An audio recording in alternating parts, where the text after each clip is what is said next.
Assalamualaikum warahmatullahi wabarakatuh. Selamat pagi Dun Sanak Pandangan dimanapun Anda berada. Terima kasih Anda masih setia di frekuensi 92,4 MHz perempatan dari Padang hingga saat ini pukul 9 lewat 6 menit waktu Indonesia Barat.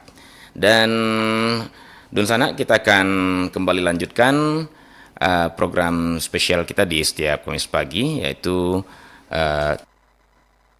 kearifan lokal Minangkabau, yang pada pagi ini kita akan berbicara persoalan tanggap bencana, ya, tepatnya dalam topik tanggap bencana dalam budaya Minangkabau. Dan sebelumnya dan sanak pendengar, kami dari tim kearifan lokal Minangkabau, presenter dan narasumber, juga tim teknik, mengucapkan ikut berduka cita atas terjadinya bencana banjir bandang, ya, longsor dan gelodo di beberapa titik di Sumatera Barat, terutama di Agam dan di Tanah Datar, juga di daerah-daerah lainnya. Semoga saja saudara-saudara kita yang terdampak akan diberikan jalan keluar terbaik oleh Allah SWT dan diberikan kekuatan dalam menerima cobaan ini. Baik, Dun Sanak Pandangan, pagi ini dalam mencoba melihat ajaran-ajaran nenek moyang kita orang Minangkabau, ya, kearifan-kearifan nenek moyang kita dalam menghadapi bencana ini, ya, kita akan berbincang-bincang masih dengan Mama Tuanku Mangkudun, tepatnya Dr. Saiful Yazan Tuanku Mangkudun, dosen tetap jurusan Islam dan Budaya Minangkabau pada Universitas Islam Negeri Imam Bonjol Padang, ya. Dan alhamdulillah beliau bisa bersama kita pagi hari ini walaupun melalui link Zoom Pro 4 RRI Padang, karena saat ini beliau sedang berada di luar Sumatera Barat, ya, dan jauh di seberang lautan sana. Baik, kami sapa dulu Ma Tuanku Mangkudun yang sudah bersiap di ujung link Zoom perempat dari Padang. Dan Dun Sanak Pandangan, seperti biasa, nanti Anda juga bisa bergabung kembali di dua line telepon kita, 812414, ya, dan 08166 09240, ya. Baik, saya sapa dulu Ma Tuanku Mangkudun yang sudah ada di ujung link Zoom kami. Assalamualaikum warahmatullahi wabarakatuh, Mak. Assalamualaikum warahmatullahi wabarakatuh. Bagaimana audio saya, Adit? Alhamdulillah, Mak, bersih sekali, jernih sekali, Mak. Kalau orang kita bilang badagok badantang. Ya, kita menyampaikan duka cita yang mendalam kepada seluruh masyarakat Agam dan Tanah Datar yang mengalami musibah Galodo ini. Iya, baik, Mak. Dan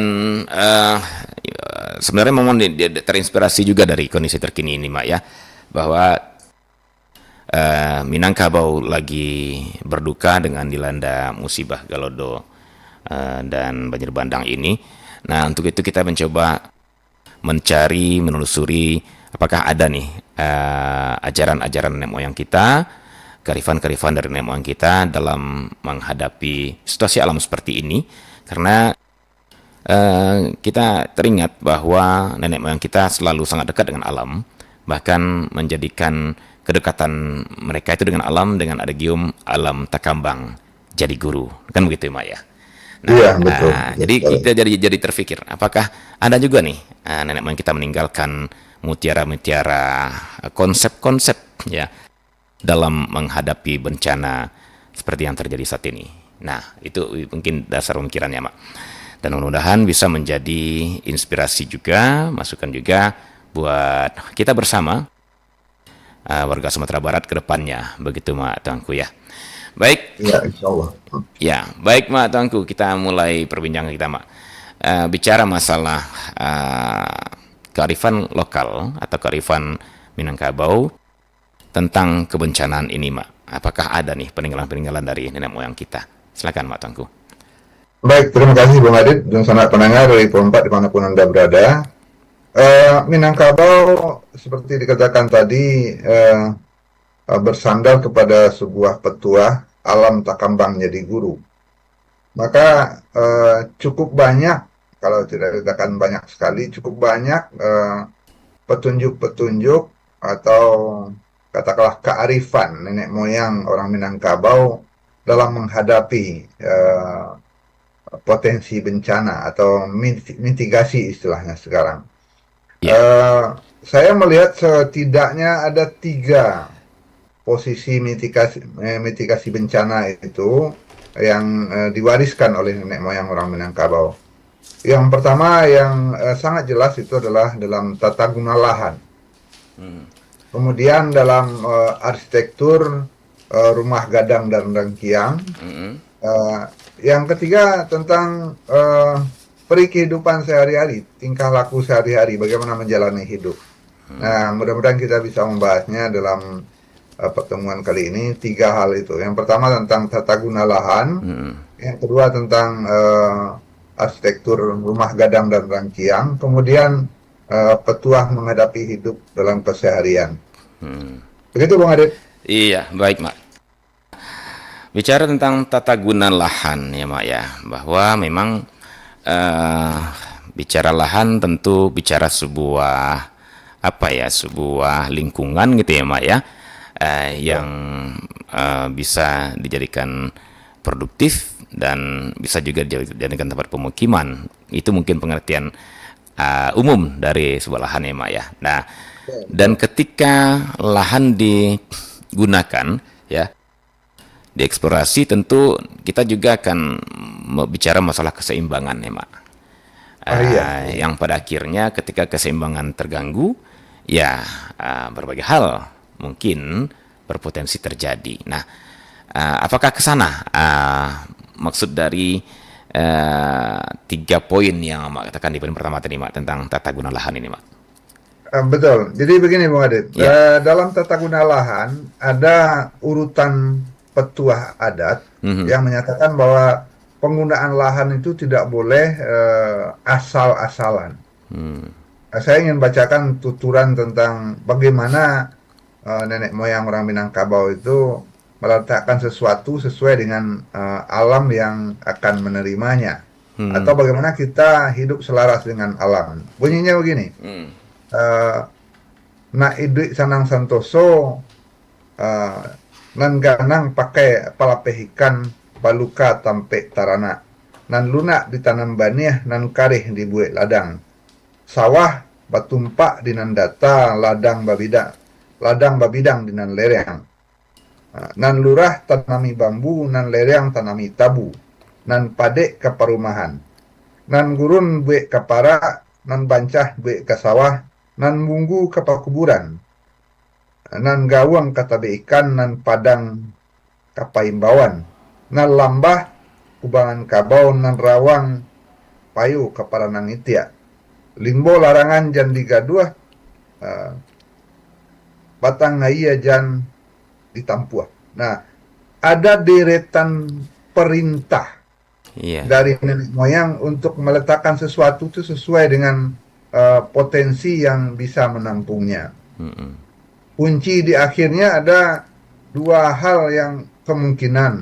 Nah, ini sudah kita abaikan. Kita sudah kehilangan rimbo larangan, termasuk sungai yang tidak boleh ditampuah. Ditampuah itu artinya daerah aliran sungai yang harus dijaga, tidak boleh digunakan, dieksplorasi. Nenek moyang orang Minangkabau itu tidak mau menggunakan apapun di daerah aliran sungai karena itu adalah wilayahnya air, istilahnya begitu. Nah, ada beberapa nagari di sekitar Gunung Merapi itu yang dinamakan Galudua. Galudua itu kemudian mengalami perubahan bunyi jadi Galodo. Galudua itu adalah jalur bagi turunnya lahar dingin dalam istilah Indonesia. Galudua itu lahar dingin sebenarnya. Nah, itu daerah aliran sungai yang ketika tidak ada hujan dia kering. Nah, dia kering tapi di pinggir-pinggir daerah itu ininya lunak, tanahnya lunak, dia empuk begitu. Jadi kita sudah mengalami beberapa puluh kali Gunung Merapi itu batuk-batuk. Menurut ahli geologi, sekali dia batuk itu, dia menyemburkan abu. Abu itu bukan batu, tapi kerikil yang sangat halus yang bisa berterbangan. Nah, ketika itu dia sekali batuk, kata seorang ahli geologi, dia mengeluarkan ribuan ton debu yang kemudian turun di lereng-lereng gunung itu, di lereng Gunung Merapi itu. Nah, ketika hujan turun, abu itu yang sudah bertumpuk berlapis, mungkin sudah setebal 1 meter atau lebih, itu bentuknya seperti semen kering. Datang hujan, dia akan menjadi adukan semen, semacam itu. Nah, itu yang Galuh 2, seperti bubur. Galuh 2 itu tidak boleh diganggu jalannya. Di kaki Gunung Merapi itu saya tahu ada 3 nagari namanya Galuh 2. Itu tidak boleh diolah, apalagi dijadikan pemukiman. Dari Galuh 2 itu di sekeliling Merapi itu ada 3. Nah, itu kearifan bahwa ini adalah jalur untuk turunnya lahar dingin. Nah, harus bahkan kalau ada pohon yang tumbuh di sana itu biasanya dibersihkan oleh nenek moyang kita dulu. Saya masih ingat waktu saya masih kecil pergi bergotong royong di Nagari Kurai itu untuk membersihkan aliran Banda. Ada penghulu di nagari itu yang namanya Pangkatu Banda. Nah, penghulu itu yang akan menjadwalkan gotong royong membersihkan Kapalo Banda, membersihkan Galuh 2, membersihkan jalur bagi lahar dingin. Artinya apa? Kearifan itu ada dalam aturan adat untuk menjaga alur atau jalur turunnya lahar dingin dari Merapi itu. Bayangkan Gunung Merapi itu menurut catatan BMKG batuk-batuknya itu sudah lebih 200 kali. Dia meletus kecil-kecil itu lebih 200 kali. Satu kali meletus itu ada sekian ribu ton debu itu mengendap. Ketika turun hujan, dia akan menjadi bubur semua debu itu, dan bubur itu yang mengalir jadi Galodo atau Galuh 2 itu. Itulah yang melanda apapun. Batu sebesar rumah itu digulingnya saja itu. Apalagi kalau hanya sekadar truk-truk 10-20 ton. Itu seperti dia menggelindingkan bola kecil saja. Begitu kuatnya Galuh 2 itu melanda. Jadi Galodo atau Galuh 2 itu adalah bubur dingin yang jumlahnya ribuan ton. Nah, ini yang mungkin perlu jadi pedoman bagi kita pasca bencana ini. Bagaimana kita kembali memetakan alur atau jalur jalannya Galuh 2 itu. Sebab jalannya itu tidak di sungai yang biasa. Pokoknya ada jurang-jurang yang akan dilewati itu dari puncak Gunung Merapi itu.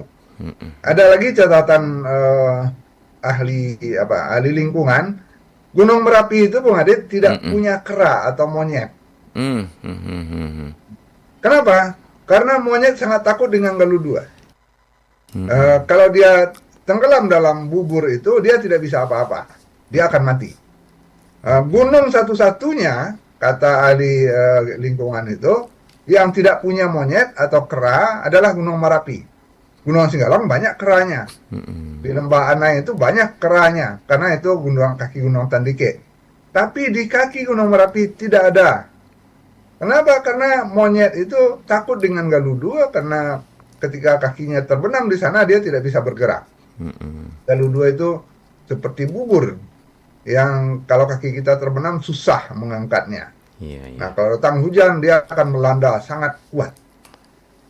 Nah, begitulah Bung Adit yang mungkin bisa kita ingatkan bersama kepada masyarakat pasca bencana ini. Kembali kita memetakan mungkin para ahli ikut turun tangan memetakan di mana jalur atau alur perjalanan lahar dingin atau Galuh 2 itu. Galuh Itu 2. yang pertama tentang tata guna lahan. Ya, mungkin Mak Nggak bisa boleh. diulangi sedikit Mak tentang kata kata Pusako tentang Galuh 2 tadi Mak.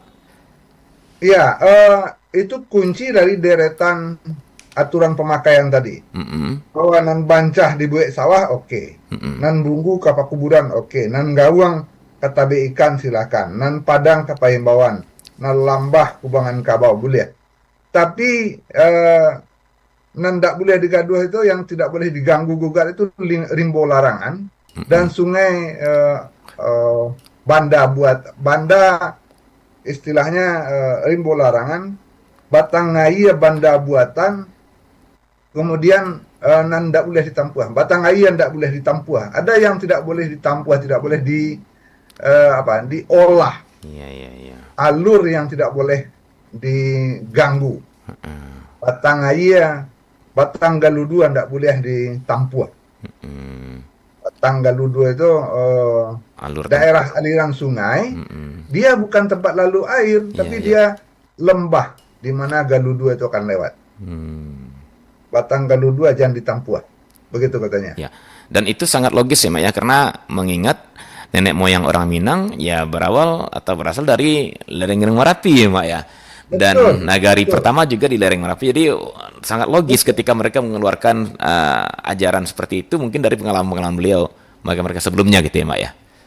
Dan tempat-tempat yang akan dilewati itu diberi nama Galuh 2. Oh, diberitahu ya Mak ya kalau ini Nah, tempat di Galodo. kaki Gunung Merapi itu yang saya tahu saja ada 3 tempat yang namanya Galuh 2. Iya, iya, iya. Oke. Tempat lewatnya Galodo itu, banjir lahar itu. Yang seperti bubur tapi jumlahnya luar biasa banyak. Kalau batu sebesar truk itu seperti bola kecil, bola pingpong di atas bubur 1 ember, kira-kira begitu. Iya, iya, iya. Nah, jadi nagari Galuh 2 atau batang Galuh 2 itu tidak boleh diolah. Bahkan ada perintah adat kepada Pangkatu Banda untuk membersihkan batang Galuh 2. Batang Galuh 2 itu bukan sungai, tapi lembah yang diperkirakan akan dilewati oleh lahar dingin. Jadi Nah, ini perintah ini mungkin mengandung pesan bahwa suatu saat Galuh 2 itu bisa dikatakan mungkin tanda kutip pasti akan keluar gitu ya Mak ya, karena aktifnya di dalam ya. Diberitahu Nah, oleh diberitahu. Marapi sendiri. Iya, Marapi memberitahunya dengan batuknya. Iya, iya, iya. Dengan sekian kali dia menyemburkan debu itu. Kalau sudah lebih 3 kali debu itu batuk, Gunung Merapi itu batuk mengeluarkan debu, itu sudah ribuan ton yang menumpuk Iya, iya, itu iya. calon Galuh 2 dalam bentuk debu halus yang akan dilanda oleh air ke bawah, akan menjadi bubur. Makanya nenek moyang kita tidak menganjurkan untuk mengeksplorasi daerah-daerah sekitar sungai itu, terutama jalur Galuh 2 itu, dan memerintahkan untuk membersihkannya terus supaya ketika Galuh 2 itu turun tidak terhambat dan tidak melimpah kemana-mana gitu ya, bisa berjalan lancar gitu ya Mak ya. Oke. Ya. Ada pantangan-pantangan mendirikan rumah.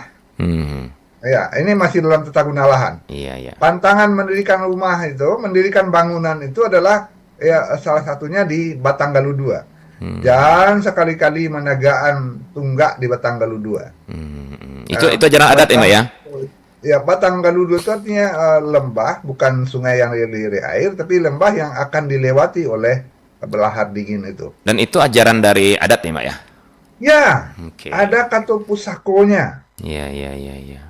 Nah, kemudian Kato Pusako itu diterjemahkan dalam struktur masyarakat adat dalam kepemimpinan. Ada Pangkatu Banda. Para penghulu itu ada jabatannya. Ada Pangkatu Nagari, ada Pangkatu Kubu, ada Pangkatu Kampuang, ada Pangkatu Banda. Iya. Nah, kalau Nagari dia menjadi tetua di Nagari, kemudian Pangkatu Kubu itu untuk kubu pertahanan, kemudian Pangkatuo Kampuang dia menjaga pimpinan di kampung. Pangkatuo Banda itu lintas nagari, Hmm, hmm, hmm, ya. hmm, hmm. Lintas nagari kerjanya karena Ker- dia yang mengawasi eh, jalur air dan jalur Galudua ini. Ya, ya, ya, ya, ya. Nah, ini mungkin selama ini kita abai dan tidak begitu memperhatikan bahwa dalam aturan adat ada tugas dari para penghulu juga. Mungkin kita bisa sampaikan juga ini kepada pemerintah daerah.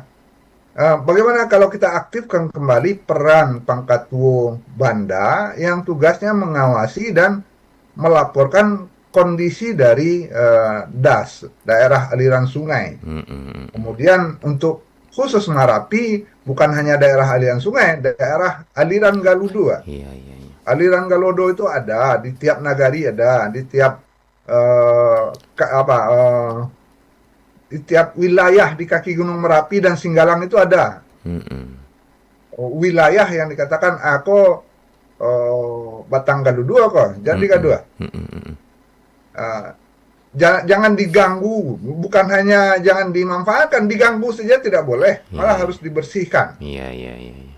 Jangan coba-coba bertanam, bersawah di Batangalu 2, itu mencari bencana itu. Nah, Hmm. ini tata guna lahan sangat jelas diajarkan nenek moyang.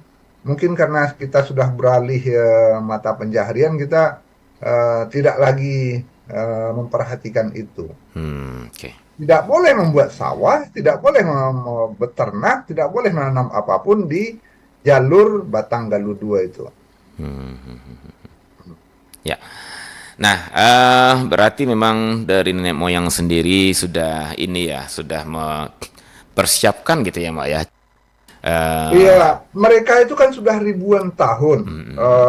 Seperti kita bicarakan minggu lalu, nenek moyang kita itu hidup di Bukit Barisan itu sudah ribuan tahun. Mereka tentu sudah sekian kali diajarkan oleh alam tentang peristiwa yang akan terjadi kalau ada aba-aba. Dari Marapi dia batuk sudah hampir 200 kali kata BMKG, berarti dia sudah hampir 200 kali pula mengeluarkan debu itu. Debu itu kemudian menumpuk di lereng itu, kemudian datang hujan, jadilah Galuh 2, jadilah bubur. Bubur yang bisa melanda dengan kekuatan yang tidak bisa ditahan oleh apapun.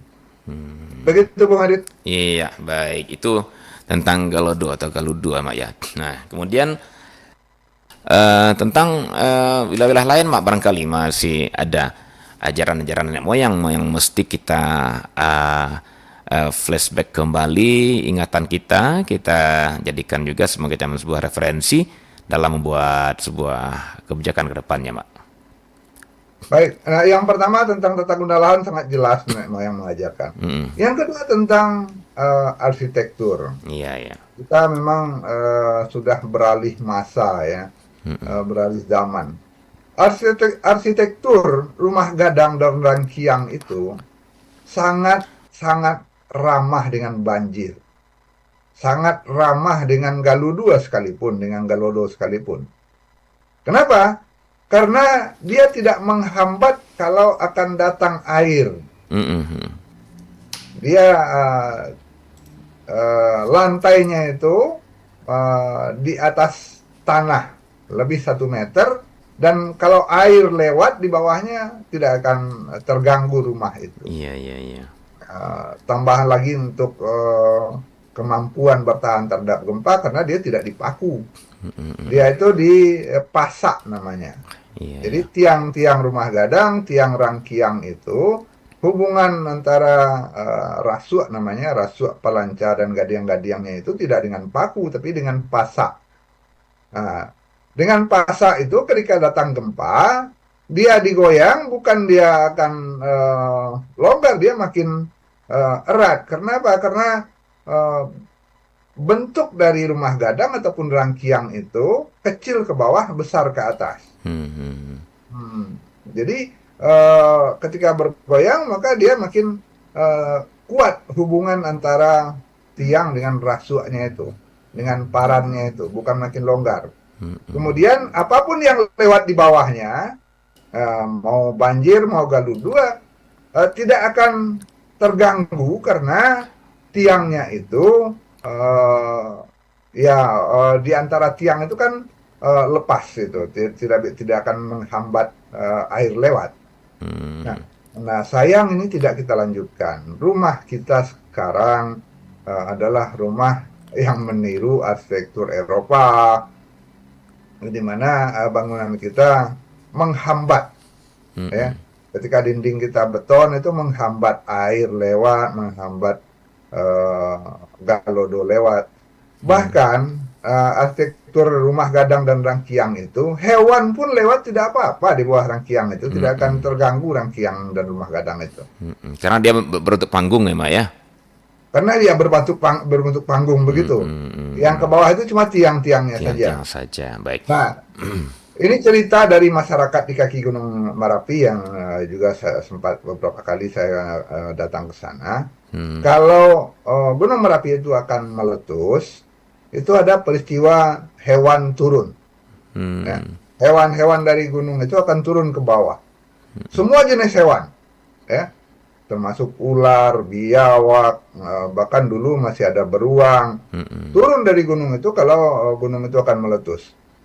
Nah, biasa saja mereka sedang di atas rumah, malam hari itu di bawah rumah itu sudah turun berombongan hewan-hewan di gunung itu, segala jenis hewan, apakah namanya hewan melata, ular, biawak, segala macam, atau hewan-hewan yang memanjat, semuanya, kecuali di Gunung Merapi tidak ada kera dan beruk, botani tadi. Nah, itu mereka lari dari gunung ke bawah, lewat ke bawah rumah atau ke bawah rangkiang, dan tidak mengganggu dan tidak terganggu. Iya.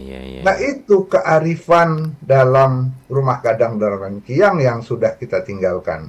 Rumah kita sekarang menghambat, apalagi dengan beton. Tapi beton apapun kalau sudah berhadapan dengan galudua tidak akan bisa menahan. Galudua akan menghantam, akan menghanyutkan semuanya. Banjir lahar dingin itu bahasa Minang aslinya galudua. Dan beberapa nagari di kaki Gunung Merapi dan Singgalang itu bernama galudua karena itu jalur turunnya lahar dingin itu kalau terjadi. Nah, ini kearifan di arsitektur, Bang Adit. Ya, tapi maaf Pak, kalau umpamanya untuk gempa, saya juga pernah baca literatur bahwa tiang rumah gadang yang tidak terbenam, ya Mak ya, tapi berada di atas sandi, yang tidak memaku, tidak benamkan ke bawah, permanen dan tidak permanen, sehingga ketika terjadi gempa dia akan hanya goyang-goyang gitu ya Mak ya. Dia menari. Dia menari di sana. Oke, kalau gempa. Nah, kalau galodo tadi Mak, kalau umpamanya banjir bandang tadi, apakah juga akan sanggup ditahan oleh tiang yang tidak terpatri itu Mak? Dengan tiang yang sandi lepas yang diletakkan di sandi saja, apakah mungkin bisa Mak? Galudua dia lewat di jalurnya, di jalurnya. Batang Galudua. Ya. Nah, rumah gadang itu hampir tidak pernah terdengar dilewati oleh galudua. Kenapa? Ada lagi tata guna lahan untuk perumahan. Gitu. Rumah gadang itu tidak boleh sama sekali di jalur air, apalagi di jalur galudua. Tadi dia harus di tempat yang data dan tidak akan dilewati oleh jalur-jalur air dan galudua. Karena tadi nenek moyang juga sudah mengatur ya Mak ya, bahwa di jalur galudua tidak boleh ada aktivitas di sana gitu ya Mak ya. Tidak boleh ada aktivitas, bahkan wajib membersihkannya. Baik, oke. Nah, kemudian kalaupun karena jumlah galuduanya besar, karena lahar dinginnya itu banyak, tentu dia sampai ke wilayah perumahan itu tidak dalam kecepatan tinggi.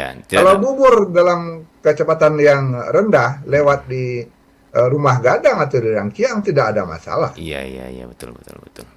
Tidak, karena dia hanya jalan lambat, tidak meluncur yang keras. Karena tiang antara rumah gadang itu kan rongganya sangat besar. Iya, betul. Bahkan hewan berlarian pun tidak apa-apa di bawah rumah gadang dan di bawah rangkiang. Dan karena dia bukan merupakan bidang, hanya merupakan satu tonggak, ya barangkali juga pemecah arus gitu ya, Mak ya. Pemecah arus, betul.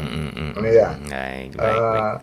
Dan lagi kalau hutan larangan terjaga, maka Galuh 2 itu tidak akan mengganggu pepohonan. Iya, Nah, iya. Galuh 2 yang terjadi sekarang, banjir bandang yang terjadi sekarang, bukan hanya menghanyutkan bubur lahar dingin itu, tapi juga membawa pohon-pohon yang sudah ditebang atau sisa-sisa penebangan pohon dan segala macam. Nah, bubur dengan berbagai benda besar, pepohonan, bahkan bebatuan itu, nah itu menambah kemampuan rusaknya, daya rusaknya Daya makin rusak. tinggi. Begitu, Bang Adit. Baik, Mak. Nah, itu dia ya, poin kedua, Mak ya. Jadi setelah tadi ada tata Tentang guna, arsitektur. ya Tadi, arsitektur, tadi yang pertama tata guna tata guna lahan, yang lahan. kedua tentang arsitektur. Nah, yang ketiga, Mak. Yang ketiga itu tentang petuah hidup untuk orang yang ada di berbagai situasi itu. Eh, Jan Barumah di tepi pantai ke Kota Kuit Lemong Gelombang dan seterusnya banyak petuah, dan itu sudah menjadi petuah Melayu juga. Kemudian jalan siang celiak-celiak, jalan malam dengar-dengar. Nah, artinya apa? Kemampuan untuk memahami apa yang akan terjadi itu selalu diajarkan. Gabak di hulu tando ka hujan, cewang di langit tando ka paneh. Kok labat tu kalau laku marapi lebih 3 kali, pajarak lah tagak dari puncak. Itu ada Ada ajaran-ajaran ajarannya ya. ajaran-ajaran untuk yang mencari belerang. Oh, Kalau Gunung gitu. Merapi itu sudah batuk lebih dari 3 kali, itu mereka tidak akan mendaki lagi. Mereka akan menunggu sampai Galuh 2 turun.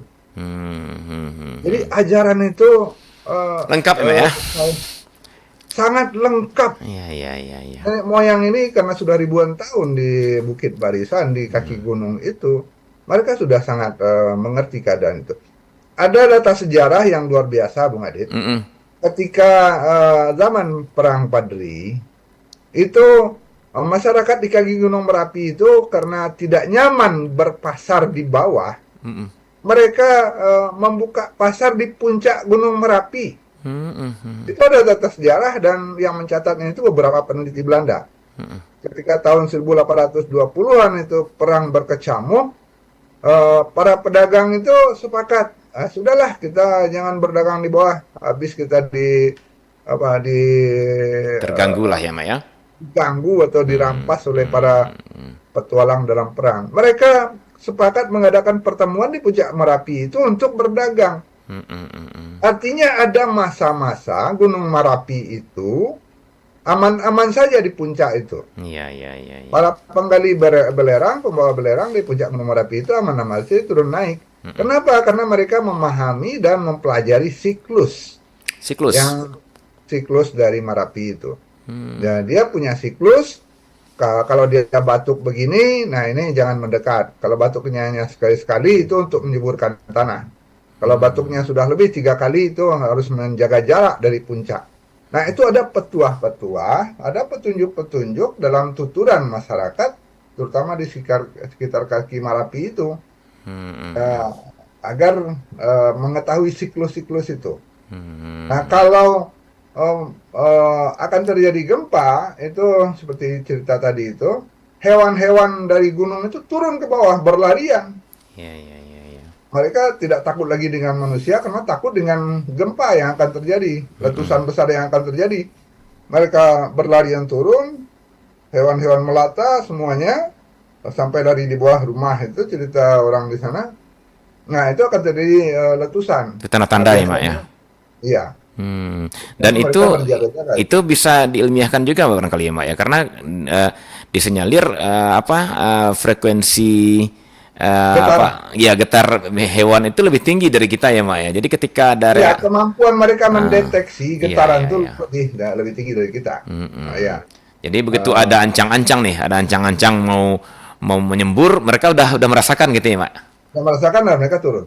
Dan Hmm. itu sangat biasa di kaki Gunung Merapi atau Iya, iya, gunung-gunung iya. aktif lainnya, mereka masyarakat tahu itu. Mm-mm. Ketika hewan-hewan sudah berlarian turun, ini pasti akan terjadi letusan. Baik di Hmm. Marapi di Minangkabau atau Gunung Merapi di Jawa Tengah. Hmm. Masyarakat tahu sekali itu. Iya, iya, Wah, iya. ini hewan sudah turun semua. Ini akan ada letusan ini. Nah, Mm-mm. mereka yang dalam radius siaga itu akan segera menjauh.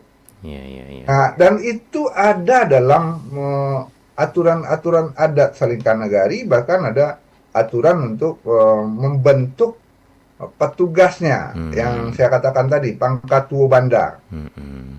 Saya waktu muda masih sempat sekali dua kali ditugaskan oleh mama saya untuk ikut gotong royong membersihkan banda, Hmm. membersihkan saluran air dan saluran Galuh 2 itu.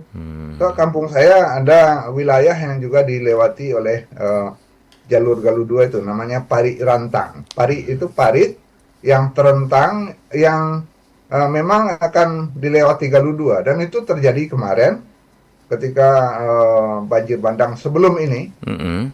rendam.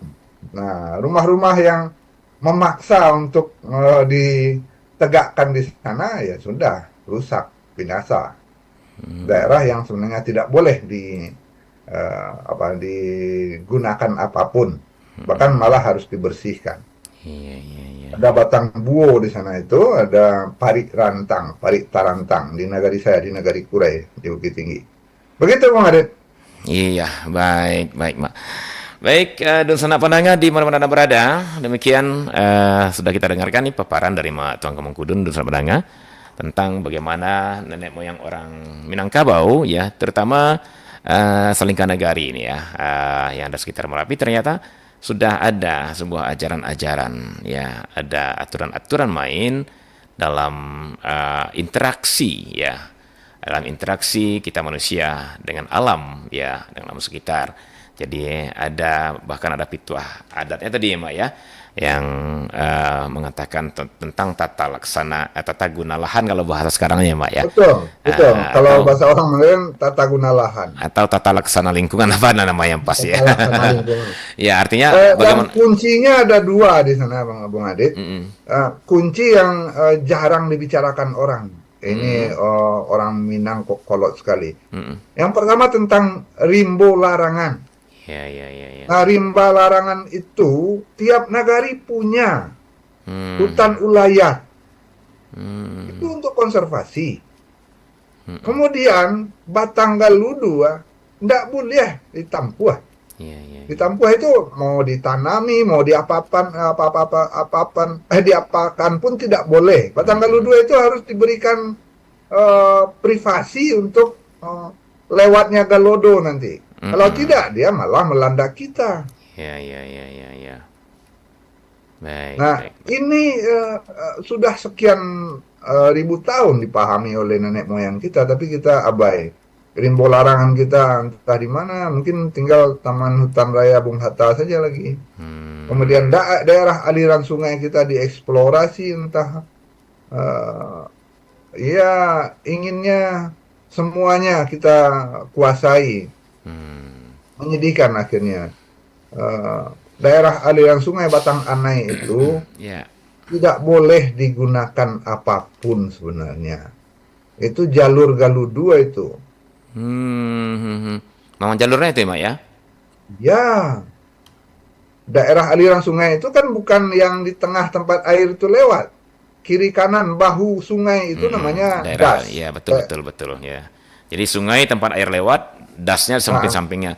Oke. Kiri kanannya itu das, daerah aliran sungai. Ya, ya. Nah, kalau orang Minang membedakan antara Batang Ayah itu dengan Batang Galuh 2. Mm-mm. Batang Ayah itu yang di tengah, Batang Galuh 2 itu yang di tepi itu, yang bahu Ya, itu, ya, ya, ya, ya, ya. yang isinya lumpur itu. Mm-mm.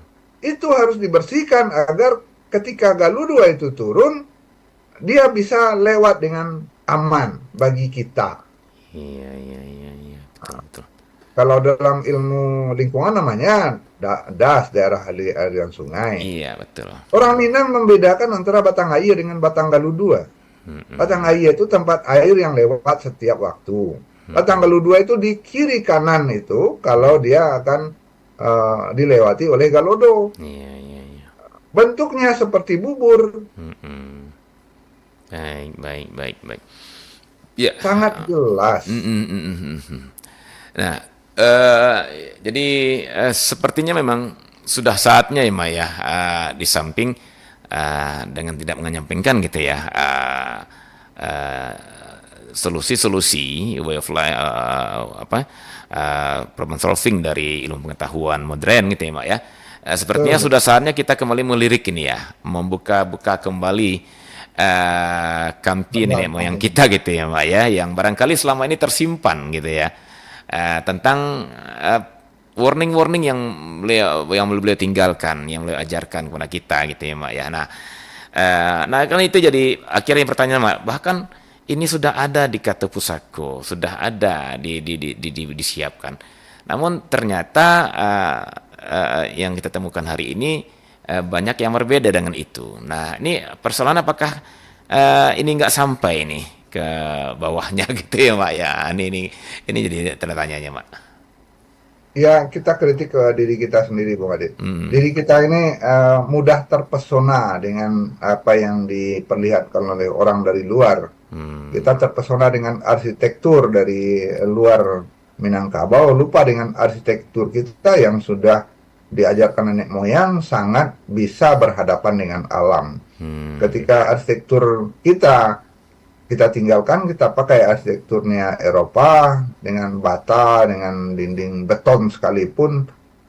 Ketika Galuh 2 datang, dia tidak bisa, tidak sinkron, tidak nyambung komunikasi antara Galuh 2 Merapi dengan rumah beton. Ya, sementara di sana itu mungkin kondisi alamnya jauh berbeda ya, Mak ya, dengan kita di Iya, iya. Minangkabau ini, Mak Kita ya. ini kan di atas Pulau Sumatera.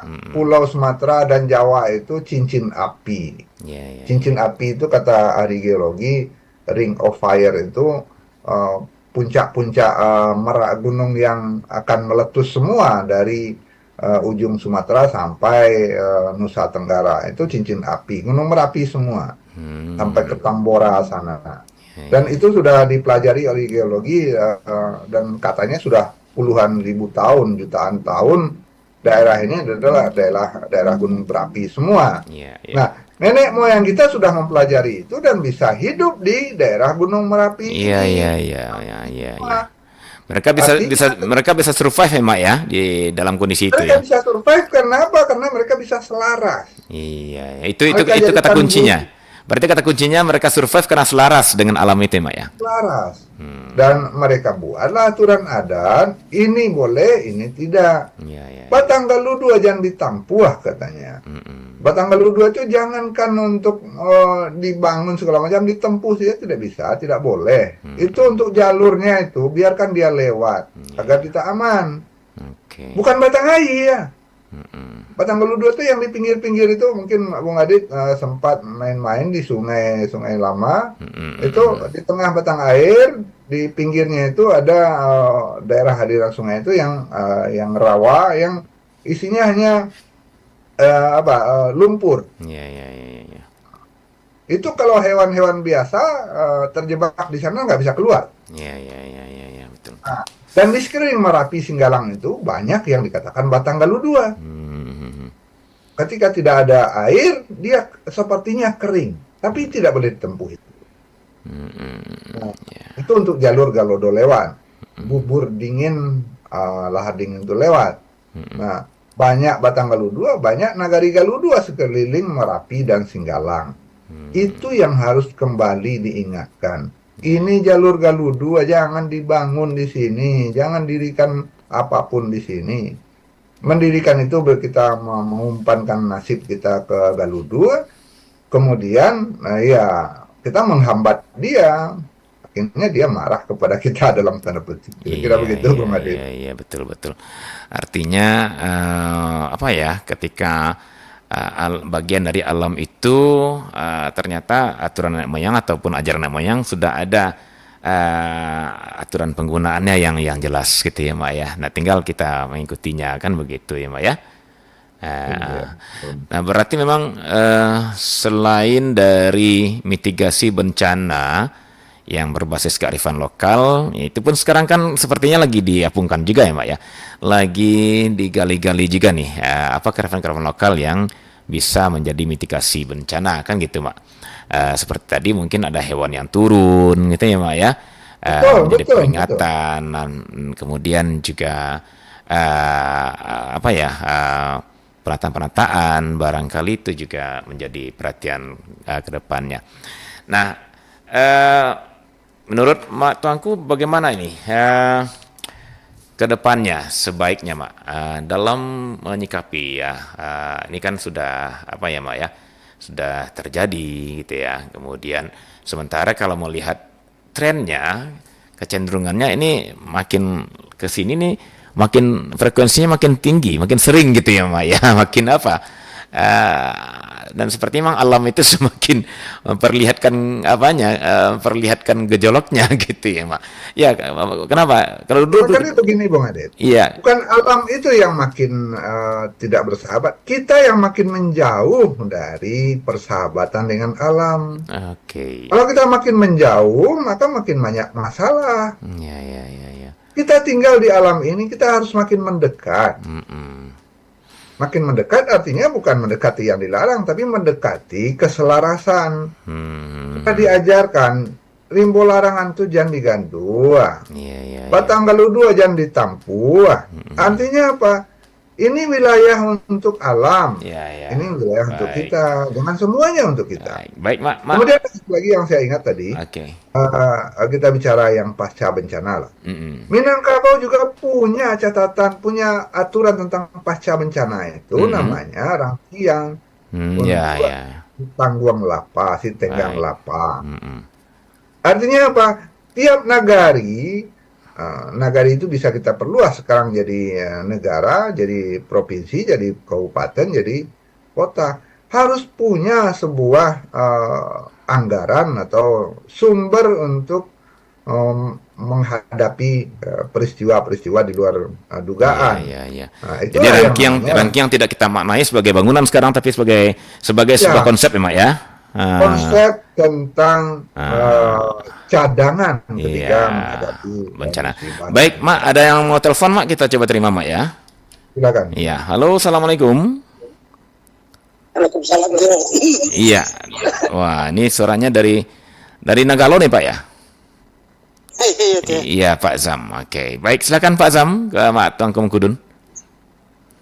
Assalamualaikum Pak Dato. Iya, Mak Tuangku Mengkudun. Waalaikumsalam. Iya, Gondo. iya, Teh, iya. ini sangat menarik deh. Korean Party ini sangat menarik sesuai dengan kejadian di kita ini. Iya. Ini yang seharusnya pada pengulangan bencana Hmm. yang harus mengerti dengan masalah galudu itu tadi. Nah, kalau di pada pengulangan bencana yang dia kenal itu kan radius. Galudunya ini nggak tahu dia. Iya, iya. Jadi kalau kata Bapak Mengkudun tadi, batang galudu ini tidak boleh ditampu-tampu kan itu. Ya. Kalau di pada pengulangan bencana ya ada dia radius. Nah, jadi kalau dapat ini kajian ini harus tahu Badan Penanggulangan Bencana. Atau satu dan kedua Dinas Kehutanan. Iya, iya. Dinas Lingkungan Hidup. Harus tahu dia mengerti. Jadi sinkron lah ketiga dinas ini. Iya, iya, iya, iya. Nah, jadi kalau kita lihat nih kejadian yang ada di Sumatera Barat sekarang ini memang tidak main-main lagi nih tuh. Iya, betul. Betul. Untungnya tidak seberapa, kerugiannya sangat besar kan gitu. Iya, iya, iya. Iya. Nah, jadi kejadian kita ini mungkin sesuai dengan lagu Ibrigade, Zanto Tekawan, mungkin alam ini sudah tidak sinkron sama kita lagi kan gitu. Karena sudah dilagu, sudah dihalang-halangi dia untuk berjalan. Iya, iya. Air itu kan berjalan, lalu dihalang-halangi atau dipersempit. Iya, iya, iya, iya. Nah, jadi kalau dapat ini Pak Mengkudun ini harus memberi istilahnya atau buat lingkup penataran lah namanya sama di dinas yang tiga. Ya, duduk satu meja lah ya. Masukkan ini ke dalamnya. Duduk satu meja lah Pak Zam ya. Sekarang kan yang susahnya kan sekarang begini dia. Penjabat kita itu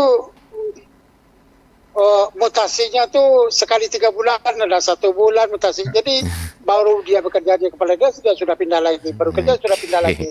Jadi tidak betul-betul bekerja kan gitu. Yang rugi itu masyarakat. Baik. Baik Pak Zam, pesannya barangkali sudah bisa ditangkap. Adanya saya selangkah ini Mak ya. Antara mungkin kita kembali nih ke Tengku Tiga Sajarangan barangkali Mak ya. Ada di sana pemerintah, ada pemangku adat gitu ya. Dan ada Bendokan doang. Ya baik Pak Zam, terima kasih Pak Zam. Assalamualaikum Teh. Waalaikumsalam warahmatullahi wabarakatuh. Nah ini menarik Mak, ini mungkin pasca nih Mak ya, seperti yang Mak bilang tadi. Dan saya jadi teringat ini ketika ada saran Mama akan duduk satu meja dengan para pengambil kebijakan gitu ya, atau Mama mungkin mewakili kaum adat gitu ya, kaum budayawan. Nah barangkali kita jadi teringat ada Tengku Tiga Sajarangan di Ranah Minang gitu ya Mak ya. Betul. Iya. Iya, kalau dalam adat kan ada petuahnya, bajalan melangkah melihat suri, bajalan selangkah melihat suri. Kalau haya di muaro, susuri jajak kaulu, di mako gajah menyebarang, di mako tabiang nalaruntua. Artinya ketika sudah terjadi keadaan seperti sekarang, bencana di masa ini, mari kita duduk bersama, kita bicara apa yang sudah tidak tepat kita lakukan. Lagu Ebit GAD itu saya kritik juga itu. Mungkin alam mulai bosan bersahabat dengan kita. Alam tidak akan pernah bosan bersahabat dengan kita kalau kita mau bersahabat dengan alam. Kita yang menjauh dari alam. Menjauh dalam artian relasi nih, interaksi ya. Dia yang bersahabat dengan kita. Kita semena dengan alam. Akhirnya yang kita jadikan guru itu ya bukan marah dia menjalani perintah Tuhan saja. Iya. Jadi kita kembali kepada yang tadi Bung Adit. Ada perintah pasca bencana itu di Minangkabau tentang rangkiang setenggang lapa untuk menghadapi bencana atau musibah atau paceklik dan segala macam. Nah, bagaimana tiap nagari itu kita perluas jadi kecamatan, kabupaten, kota, provinsi, dan negara ini yang mencadangkan anggaran atau sumber dayanya untuk menghadapi keadaan-keadaan yang force majeure ini yang darurat begini. Jadi jatuhnya mungkin kembali menggali nilai-nilainya ya, walaupun bangunannya bukan berupa rangkiang, tapi nilai-nilai rangkiang itu dikembalikan gitu ya. Memang itu sarannya Mak ya. Betul. Oke. Saya sepakat dengan kata Pak Zam tadi. Kalau dalam BMKG itu dia radius istilahnya, radius bencana. Tapi kalau dikembalikan kepada petuah adat tentang tata guna lahan tadi, Rimbo Larangan Jandi Gaduh, Banda Galuh Dua Jandi Tampuh, itu sangat jelas wilayah-wilayah yang akan menjadi potensi bencana itu dipersiapkan. Ya. Nah, ini Galuh Dua melewat sini. Mari kita berikan tempat dia. Jangan malah kita halangi, kita buat segala macam di sana. Baik, Mak Tuanku, sepertinya pembicaraan kita ini makin hangat, tapi sayangnya waktu kita juga sudah sampai di penghujung, Mak. Barangkali di lain kesempatan kita bisa mengulas lebih jauh tentang bagaimana pasca bencana ini, Mak Tuanku ya. Nah, amin ya rabbal alamin. Kita berharap ya saudara-saudara kita juga akan bisa kita perkuat dengan mitigasi pasca bencana yang ada dalam kearifan nenek moyang kita orang Minangkabau ya Mak Tuanku ya. Oke. Amin. Baik Mak, sebelum kita akhiri silakan Mak, barangkali ada simpulan yang ingin Mak sampaikan. Silakan Mak. Baik, makasih Bung Adit, sanak pendengar Repro 4 dimanapun berada dalam kearifan lokal Minangkabau. Ya, kita berduka telah terjadi peristiwa bencana ini, tapi kita kembali ke kearifan yang sudah diajarkan nenek moyang. Skornya ada 3 warisan yang perlu kita ulang-ulang mempelajarinya. Yang pertama tentang tata guna lahan. Dalam urutan petuah tentang tata guna lahan, ada 2 kalimat terakhir yang sangat jelas, yang berbunyi begini, Rimbo Larangan Jandi Gaduh, Banda Galuh Dua Jandi Tampuh. Ini perintah yang sangat jelas untuk dijabarkan menjadi kebijakan. Kita harus punya konservasi, hutan konservasi, Rimbo Larangan. Kita harus memahami jalur yang akan dilewati lahar dingin Gunung Merapi dan Gunung Singgalang. Kenapa? Karena dua gunung itu aktif menghasilkan calon banjir lahar dingin itu. Kemudian yang kedua, arsitektur kita yang juga berkaitan dengan tata guna lahan harus kembali kepada arsitektur yang ramah alam. Jangan kita semena-mena menggunakan lahan dan membuat bangunan yang akan bertentangan dengan kondisi alam. Marilah belajar kembali arsitektur Minangkabau yang ramah dengan alam. Barangkali dua itu cukup, Bung Adit. Mudah-mudahan bencana ini bisa segera diselesaikan permasalahannya. Amin. Dan jalur yang terputus itu mudah-mudahan bisa selesai. Mungkin agak setahun inilah itu. Iya, baik. Baik, Mak Tuanku, terima kasih Mak atas bincangnya pagi hari ini. Mudah-mudahan bermanfaat untuk kita bersama, untuk saudara kita juga yang sedang dalam musibah, dan untuk seluruh warga Sumatera Barat, terutama juga untuk pengambil kebijakan di daerah kita. Mudah-mudahan jadi inspirasi bersama ya, Mak ya. Dan terima kasih juga untuk dosen pendengar semuanya. Sampai di sini acara Kearifan Lokal Minangkabau kita pada pagi hari ini. Ya, semoga bermanfaat dan sampai jumpa. Assalamualaikum warahmatullahi wabarakatuh. Waalaikumsalam warahmatullahi wabarakatuh. 4 RRI Padang. Suara